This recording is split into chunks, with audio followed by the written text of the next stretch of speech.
अगर आप भी चाहते हैं कि एसएस फिल्म्स मोतिहारी के ऑडियो वीडियो सबसे पहले आप तक पहुंचे, तो इस चैनल को सब्सक्राइब करें और साथ ही बेल आइकन को दबाना ना भूलें।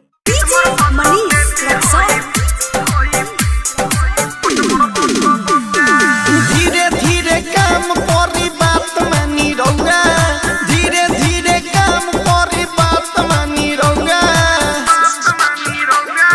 चित मोर बात बेबी होई पट मोर बात बउआ, कि चित मोर बात बेबी होई पट मोर बात बउआ।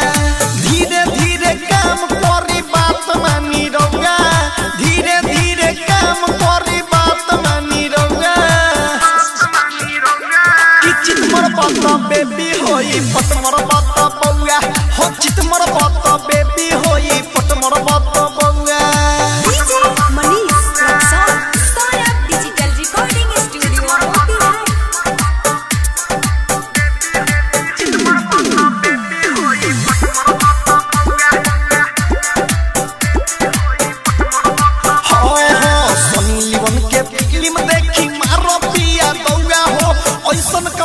कद पिया रह जाए लइका जौंगा हो, ऐसन कमावा कद पिया रह जाए लइका जौंगा हो।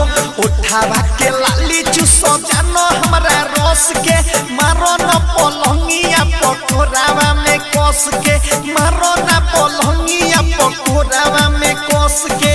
आज के रात तू लगाई लन लंगा, आज के रात तू लगाई लन लंगा। चित मोर बात बेबी होई पट मोर बात बउआ, हो चित मोर बात बेबी होई पट मोर बात बउआ।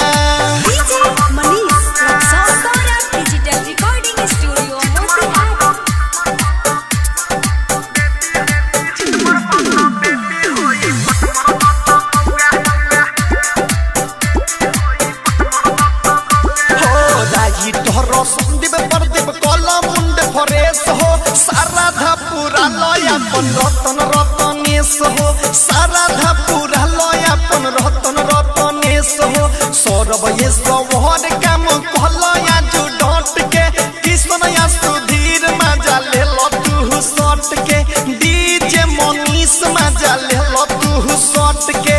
चढ़त लखे नशा सब पी के आओ पौआ, चढ़त लखे नशा तो सब पी के आओ पौआ। बेबी होई पट मोर बात बउआ, हो चित मोर बात बेबी होई पट मोर बात बउआ। धीरे धीरे काम करी बात मानी रहुआ, धीरे धीरे काम करी बात मानी रहुआ। कि चित मोर बात बेबी होई पट मोर बात बउआ, हो चित मोर बात बेबी